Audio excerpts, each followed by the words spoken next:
Salam kerahiman. Hari ini tanggal 19 November. Kita akan baca dari 792 dan 833. Kita mulai ya. Dalam nama Bapa dan Putra dan Roh Kudus. Amin. 792. Aku tidak pernah boleh menceritakan pengalaman-pengalamanku sendiri. Ketika menanggung penderitaan, aku harus mencari kelegaan di dalam doa. Ketika mengalami keraguan-raguan juga yang paling ringan, aku hanya boleh minta nasihat Bapa pengakuanku. Aku harus selalu memiliki hati yang terbuka untuk menerima penderitaan orang lain dan membenamkan penderitaan-penderitaanku dalam hati ilahi sehingga penderitaan itu tidak akan dilihat orang sejauh itu mungkin. Aku harus selalu mengusahakan ketenangan, tidak peduli betapa besar badai yang melanda situasiku. Aku tidak boleh membiarkan suatu pun mengganggu ketenangan dan keheningan batinku. Tidak suatu pun dapat menandingi damai jiwa.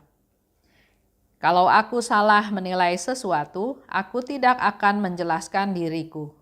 Kalau superior ingin tahu kebenaran apakah aku berada di jalan yang baik atau tidak, biarlah ia mencarinya dari orang-orang lain, bukan dari diriku sendiri. Yang penting bagiku adalah menerima segala sesuatu dengan keterbukaan batin yang rendah hati. Aku akan meluangkan masa Advent ini sesuai dengan arahan Bunda Allah, dalam keheningan dan kerendahan hati. 833. Aku telah mengalami betapa banyaknya kedengkian hati. Juga dalam kehidupan membiara. Aku melihat bahwa tidak banyak orang yang sungguh berjiwa luhur, yang siap mengabaikan segala sesuatu yang bukan Allah. Oh jiwa-jiwa, kalian tidak akan menemukan keindahan apapun di luar Allah. Oh, betapa rapuhnya landasan hidup mereka yang meninggikan diri dengan mengorbankan orang lain. Sungguh besar kerugian mereka. Tidak pernah boleh menceritakan pengalaman-pengalamanku menanggung penderitaan. Jadi, Suster Faustina tidak diperkenankan untuk bercerita tentang penderitaan-penderitaannya. Tapi cari kelegaan dalam doa. Ada juga ya yang sharing sama saya bahwa dia punya beban berat, dia punya penderitaan, punya kesusahan, punya problem, punya hal yang kayaknya nggak ada solusi, nggak ada jalan keluar, ketemu jalan buntu. Nah hari ini Suster Faustina juga men-sharingkan apa yang dia alami. Dia tidak pernah boleh menceritakan tentang penderitaan-penderitaannya atau pengalaman-pengalamannya tentang penderitaan itu kepada orang lain. Yang dia lakukan justru dia mencari kelegaan dalam doa. Ini juga bisa kita lakukan. Dalam doa kita bisa bercerita pada Tuhan, bisa bercerita, bisa mengeluh, bisa menangis, bisa banyak hal. Karena Bapak kita, dia Bapak kita anaknya yang menderita, yang tidak berdaya, yang sedang kesusahan. Ceritakan kepada Tuhan dan nanti kita akan memperoleh kelegaan dari doa tersebut. Pada waktu kita mengalami keraguan-raguan, jangan depending, jangan diem aja, jangan berandai-andai sendiri. Ya, kalau Suster Faustina dikatakan, minta nasihat dari Bapak pengakuan. Kita pun bisa sharing, bisa bercerita, bisa bertanya pada orang yang kita tuakan, kita teladan, menjadi teladan ya. Jangan sembarang bertanya atau bercerita kepada orang yang malah mungkin bisa memberikan nasihat yang salah. Jangan minta nasihat ke sembarang orang, nanti malah jadi makin bingung ya. Kita kan kalau lagi ragu-ragu, kebingungan, maka carilah nasihat untuk lebih dapat satu keyakinan, ya.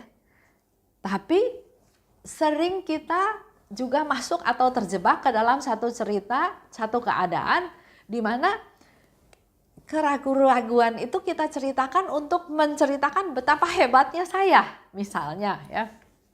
Contoh yang gampang. dalam bekerja. Mendapat tawaran pekerjaan. A, kondisinya seperti ini. Tawaran di B, kondisinya seperti ini. Misalnya ya, saya bercerita. Tapi tujuannya bukan untuk mendapatkan suatu komentar atau hal yang baik, tapi lebih ke arah mau pamer bahwa saya laku loh, saya ditawarin sama si A begini, saya ditawarin sama si B begini. Betapa hebatnya saya. Nah, ini pun harus dilihat, jangan sembarang bercerita. Kalau tujuannya untuk mendapatkan satu kepastian, untuk mendapatkan masukan, berceritalah kepada mereka yang memang bisa memberikan masukan. Aku harus selalu memiliki hati yang terbuka untuk menerima penderitaan orang lain.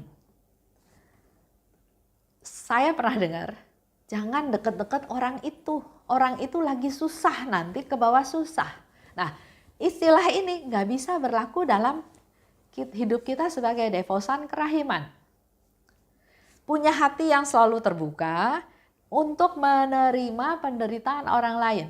Minimal dia sedang susah, dia sedang bingung, dia sedang ada masalah, minimal kita mendengarkan. Berdoa buat dia supaya dia mendapatkan solusi, mendapatkan jalan keluar dari apa yang sedang dihadapi. Mendengarkan penderitaan orang lain, tapi justru membenamkan penderitaan sendiri. Bukan untuk diceritakan, untuk di-sharingkan bahwa betapa hidup saya menderita. Dia katakan, benamkan penderitaanmu dalam hati ilahi. Sehingga penderitaan tersebut tidak dilihat oleh orang lain. Ini juga satu ciri kerendahan hati ya. Kita nggak mau penderitaan kita dikasih lihat ke orang lain sehingga orang wah kasihan, berempati, bersimpati. Bukan seperti itu. Diam. Serahkan pada Tuhan. Aku harus selalu mengutamakan ketenangan walau betapa besar badai yang melanda. Kita jangan ikut sibuk, ikut heboh. Contoh ya, dalam hari-hari terakhir ini. Katanya ada demo, ada satu kegiatan ya yang katanya luar biasa. Kita jangan ikut-ikutan. Kita ini orang-orang umat biasa yang juga nggak punya wewenang, nggak punya suara untuk memutuskan ini, memutuskan itu. Lebih baik berdoa supaya semuanya berjalan dengan baik. Tidak boleh suatu pun mengganggu ketenangan dan keheningan batinku. Jadi bisa saja masalah itu ada di mana-mana. Tapi kita harus tetap mencoba berusaha supaya jangan mengganggu ketenangan dan keheningan batinku. Contoh sharingnya Suster Faustina ya. Kalau aku salah menilai sesuatu, aku tidak akan menjelaskan atau mengklarifikasi. Kita suka ya, pengen mengklarifikasi. Saya melakukan A, disangka orang B, dan saya nggak terima. Saya mau menceritakan, mengklarifikasi bahwa yang saya maksud itu adalah ini. Tapi di sini dikatakan, Suster Faustina nggak akan menjelaskan. Biar superior dapat dari orang lain. Jadi kita nggak membela diri. Biar superiornya mendengar dari orang lain mengenai kejadian tersebut. Yang penting bagiku, menerima segala sesuatu dengan keterbukaan batin yang rendah hati. Jadi kalau dia melakukan sesuatu, ada salah paham, ada penilaian yang jadinya negatif, atau malah tidak dihargai, atau malah pernah Suster Faustina bilang dikutuk, dia enggak membela diri. Dia diam, biar modernya atau superiornya mendapat cerita dari orang lain, karena yang penting buat dia adalah menerima segala sesuatu dengan keterbukaan batin yang rendah hati. Arahan dari Bunda Allah, hidup dalam keheningan dan kerendahan hati. Nah, ini sharing dari Suster Faustina ya di 833. Aku telah mengalami betapa banyaknya kedengkian hati. Walaupun di biara dikatakan ya, karena memang sehari-hari Suster Faustina di biara kan, dia mengalami betapa banyaknya kedengkian hati. Itu di biara. Jadi kalau dalam hidup kita sehari-hari banyak orang yang dengki sama kita, ya wajar-wajar aja. Jangan merasa hidup ini nggak enak atau nggak nyaman, jalanin aja. Banyak yang dialami oleh Suster Faustina dalam biara ya. Dikatakan Faustina itu males, orang yang males, nggak mau kerja. Buktinya apa? Pura-pura sakit, padahal dia nggak sakit. Itu tuduhan dari teman-temannya yang lain ya. Dikatakan lagi, wah dia tuh so suci. Orang tingkat rendah seperti itu, pekerjaannya juga rendah seperti itu, mana mungkin jadi santa. Dan juga katanya dengar suara Tuhan Yesus. Yesus bilang ini, Yesus bilang itu. Enggak dianggap sama suster yang lain. Dianggap bohong, dianggap sinting, dianggap ya dilecehkan lah ya, enggak dianggap. Kalau mau bantuin kerjaan orang lain, bukannya terima kasih, tapi dianggap so rajin, cari muka. Dan kalau dia mengatakan sesuatu, karena nggak diterima oleh suster-suster lain, dianggapnya kamu so penting, kamu orang penting. Yesus mau bilang sama kamu, Yesus bilang ini, Yesus bilang itu. Ya, jadi itulah kedengkian-kedengkian yang dialami oleh Suster Faustina. Bahkan pernah dia satu kali ke biara di Wallendorf, ada satu suster bilang bahwa kamu bakal lama di sini. Suster Faustina bilang, enggak, saya enggak bakal lama di sini. Justru kamulah yang bakal lama di sini. Wah, enggak terima suster itu ya. Diomongin seperti itu seolah-olah Suster Faustina so tahu. Tapi memang kenyataannya suster itulah yang lama ada di biara di Wallendorf. Di dalam hidup membiara, ada suster yang sakit. Ada suster yang sakit kanker. Ada juga yang nggak terima. Ya, maksudnya di dalam hidup dalam membiara ini karena dia ada kedengkian, ada kemarahan, ada kekecewaan, ada luka batin, ada juga suster yang sakit kanker. Tidak banyak jiwa yang sungguh berjiwa luhur, yang siap mengabaikan segala sesuatu untuk yang bukan Allah. Jadi kita tuh sebetulnya harusnya fokusnya semuanya kepada Allah. Tapi banyak jiwa-jiwa yang fokusnya justru hal-hal yang bukan Allah. Contoh ya, ini juga contoh seorang suster. Suster ini punya tingkatan yang tinggi, pengetahuannya luas, tapi saya nggak tahu bagaimana pengaturan di dalam biaranya. Dia berharap atau dia berpikir bahwa dia akan menduduki posisi kepala tersebut ya. Tapi ternyata bukan dia yang diangkat sebagai kepala, suster lainnya. Dia marah, dia dengki, dia iri. Padahal suster itu umurnya sudah 70 tahun lebih. Jadi saya sama Haryanto ya mengevaluasi betapa kasihannya ya suster ini ya. Karena fokusnya dia bukan pada Allah, tapi pada yang bukan Allah, yaitu saya harusnya di posisi ketua, saya harusnya jadi kepala. Saya dari sisi pengalaman, dari sisi ilmu, dari sisi kesenioran, harusnya itu posisi untuk saya. Ini masih terjadi walaupun hidup dalam biara. Kita perlu banyak berdoa buat kaum religius. Dan dikatakan oleh Suster Faustina, orang-orang yang tidak mengutamakan Allah tidak akan menemukan keindahan apapun di luar Allah. Kita nggak bakal bisa ketemu keindahan kalau kita ada di luar Allah. Jadi kita harusnya fokusnya pada Allah. Betapa rapuhnya landasan hidup mereka yang meninggikan diri, bahkan mengorbankan orang lain,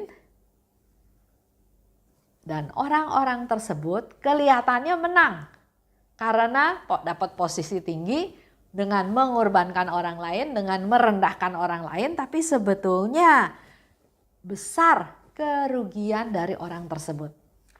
Contoh ya, ada teman dulu, ada urusan di kantor.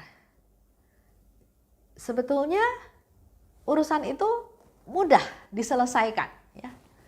Tapi sesuatu yang mudah kan biasanya nggak dihargai. Diolah sedemikian rupa dengan berbagai macam asumsi, maka masalah yang simpel sederhana itu menjadi masalah yang sepertinya sangat sulit dan complicated. Dari tadinya harusnya bisa diselesaikan dengan banyak asumsi, malahan jadi sangat complicated dan akhirnya berlarut-larut nggak bisa selesai-selesai. Dan akhirnya memang selesai.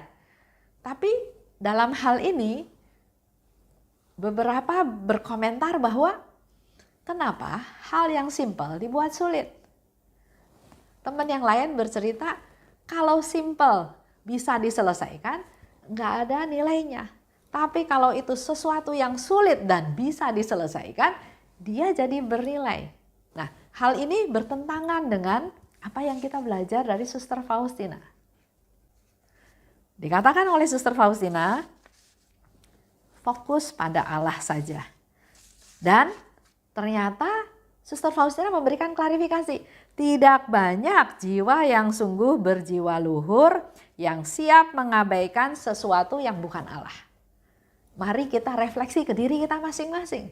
Kalau masih lebih memprioritaskan kehidupan duniawi, materialistis, masih hal-hal yang bersifat duniawi, mulailah dilepas karena hal itu tidak akan membuat hidup kita indah. Karena dikatakan tidak akan menemukan keindahan kalau di luar Allah. Itu aja, mari kita tutup dalam doa. Dalam nama Bapa dan Putra dan Roh Kudus, amin.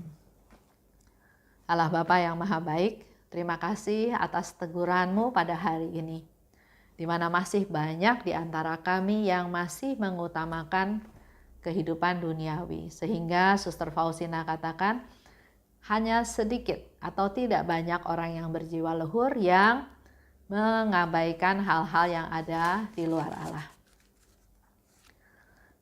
Mampukan kami Tuhan, bantulah kami agar kami mulai bisa melepaskan hal-hal yang di luar Allah. Karena kami mau mengutamakan Engkau Tuhan, mau mengalami keindahan, hidup yang indah, hidup yang damai di dalam Engkau. Berkati juga teman-teman kami yang lain yang masih fokus kepada kehidupan duniawi, mengenai prestasi, pangkat, kekuasaan, kekayaan, ketenaran, biarlah secara perlahan, secara bertahap mereka bisa melepaskan hal tersebut dan mengutamakan Engkau, hidup di dalam Engkau. Terima kasih Bapa, dalam nama Yesus kami berdoa dan bersyukur. Amin. Dalam nama Bapa dan Putra dan Roh Kudus. Amin. Salam kerahiman.